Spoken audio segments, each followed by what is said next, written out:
It started as an ordinary day at one of the most secretive intelligence agencies headquarters in the world. What unfolded would, however, change the history of Pakistan's intelligence agency. Gen.Faiz Hameed, once revered as Director General of ISI, now stood disgraced, facing court-martial proceedings that would send shockwaves through the national security establishment. In a shocking turn of events, intelligence officials unearthed something that had never been discovered within the agency's treason. During a raid on Faiz Hamid's private residence, an external hard drive was found that contained data so sensitive it would compromise the entire national security framework. Among the files were secrets about politicians, judges, military personnel, and operations that were meant to stay buried forever. It wasn't just an intelligence breach, it was a ticking time bomb. But the discovery didn't end there.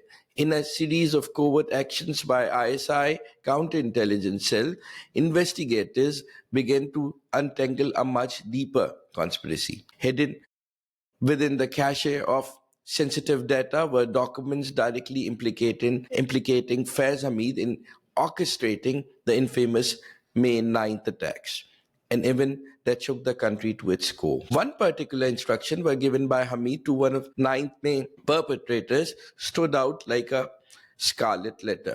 Attack the arms depot, he said. The depot housed some of Pakistan's most advanced weaponry, and Faiz Hameed had plotted to dismantle it from within.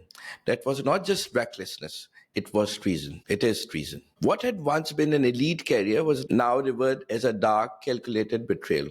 Post-retirement, General Faiz Hameed no longer operated as a retired officer, but as a self-proclaimed kingpin, a don, determined to tear down the very institution he once sought to protect. His mission to smear serving military officers, destabilize the country, and erode public trust in national security apparatus. His methods were insidious, saw chaos through network of loyal operatives, both serving and retired in what amounted to rogue agency within the ISI. He was a master of disguise. Faiz Hamid's cunning went beyond merely planting spies or plotting attacks. He was a master of evasion. Even as the walls closed in on him, he took no chances. Knowing well the vulnerabilities of our agency, Hameed used an old Nokia phone, an analog phone, to avoid detection, outsmarting modern surveillance tools. The simplicity of the device was his shield, preventing his conversations from being trapped or tapped or traced by very people he once commanded. This foresight in national security allowed him to communicate freely within the network without the fear of uh, interruption, ensuring his plan stayed hidden from the same intelligence machinery he has once led. Even in jail, Imran Khan was not fully out of Hamid's reach. Back channels, a phone was smuggled to former Prime Minister, allowing him to stay in touch with Hameed. Together, they strategized using the secret line to orchestrate further chaos. The pair, through separated by prison walls, continued to craft plans to destabilize the nation, sharing information and ideas on how to create more political unrest. Every step was calculated. Every move was intended to undermine the state. This was manipulation, disinformation, and at the digital front. While Hameed and Khan crafted strategies behind the scenes, a digital war was simultaneously waged. Knowing power of media in shaping public perception, Hameed leaked sensitive information to a network of vloggers and YouTubers. These online influencers, many of whom were on his payroll, were fed a strategy of stream of disinformation aimed at tarnishing the reputation of military officers, politicians, and public figures. The campaign was designed to sow discord among masses and create an atmosphere of distrust in states institutions. Now, through these vloggers who presented themselves as independent voices, Major Raja and types, pro PTI like Imran Riaz Khan, Hameed waged a war of disinformation. Sensitive details about army operations, government negotiations, and even fabricated conspiracies were broadcast across social media platforms, each designed to embarrass the national security apparatus and stir public outrage. The truth was drowned out by a flood of lies and half truths, leaving ordinary citizens confused and enraged. But this wasn't Hamid's first brush with corruption and deceit. Sordid tactics were back to his days as DGC of ISI, which is number two in 2016 and 17, when he set his sights on Kuar Moiz Khan, CEO of Top City, a multi-billion-dollar real estate empire. Under the pretense of national security, Faiz Hameed orchestrated the abduction of Kuar Moiz Khan from his home in Islamabad, branding him as an MQM Altaf terrorist. A false accusation could have easily led to Kuar Moiz Khan's execution, of course. Hamid's real aim was control. He wanted Top City in his grip, and to do so, he didn't hesitate to ruin lives. But the campaign against Kuwait Khan went much deeper and darker. Faiz Hameed is now also facing allegations of involvement of assassination of Sayyid Ali Raza Abdi, a former MNA from MQM who was gunned down in Karachi. Ali Raza Abdi was not just a political figure, he was Kuwamoi's best friend. Hameed, knowing his close relationship between the two, they allegedly used Raza Abdi's murder as a brutal way to pressure Kuwamoiz Khan into submission, not to talk. The cold-blooded assassination was designed to send a clear message. No one is untouchable. Investigators are now circling behind to Hamid's possible role in orchestrating the killing, adding yet another sinister layer to his alleged extensive criminal legacy. On Kuermoe's house, looted millions in cash, jewelry, and luxury vehicles. Many of these officers now facing their own court-martial proceedings, have turned since against Gen.Faiz Hameed.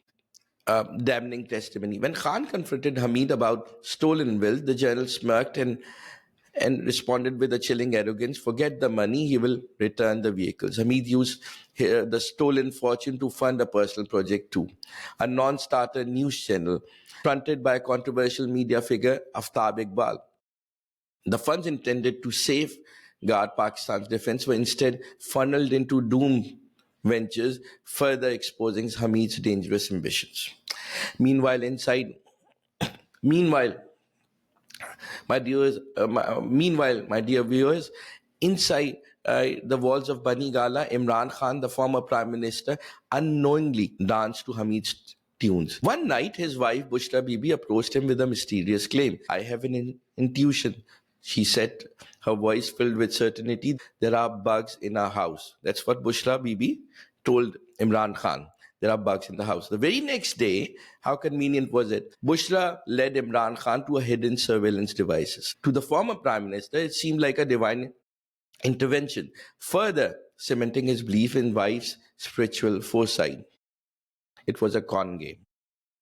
But in reality, Bushra Bibi was following orders from Faiz Hameed, who had installed the bug himself to maintain control over every aspect of Khan's life. Bushra had become Hamid's perfect asset, a tool through which he could manipulate Pakistan's most powerful man, Imran Khan, at that moment. But it wasn't just Khan's home that Hamid infiltrated. He infiltrated his whole entire political career, from the seemingly irrational appointment of Usman Budar as Chief Minister of Punjab to Al-Qadir Trust mega corruption scandal. Bushra Bibi, Malik Riaz and Faiz Hameed worked together to keep Khan on a leash, using him as a puppet to further their own corruption and corrupt agenda. Faiz Hameed's ambitions once focused on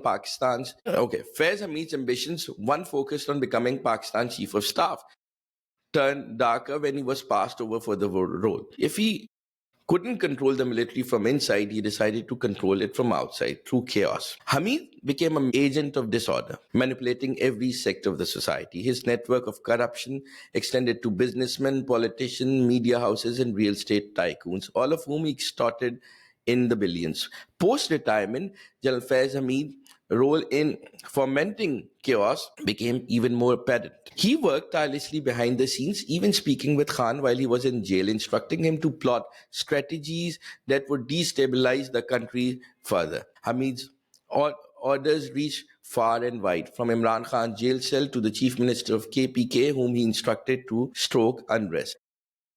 Strategy of chaos. And what about his wealth?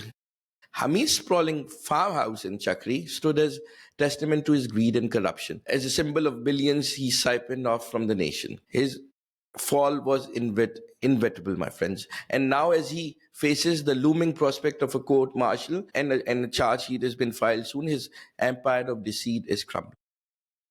I've heard, my friend, that he will become a prover against Imran Khan. The discovery of Hameed's treacherous acts, orchestrated under the disguise of protecting national security, has left Pakistan reeling. A court martial proceeding looms, and with evidence mounting, the disgraced journal could become Pakistan's first officer in the country's history to face the ultimate punishment, the noose. Faiz Hameed's story is not just one of personal downfall, but a warning of the dangers of unchecked power. From revered protector to ruthless betrayer, Hameed's transformation from the country's most powerful intelligence chief to its most infamous traitor is a chilling reminder of how ambition, when left to fester, could lead even the mightiest to ruin. This is Ali K. Chishti, editor The Wire, on Faiz Hameed Special, an agent of chaos. Thank you.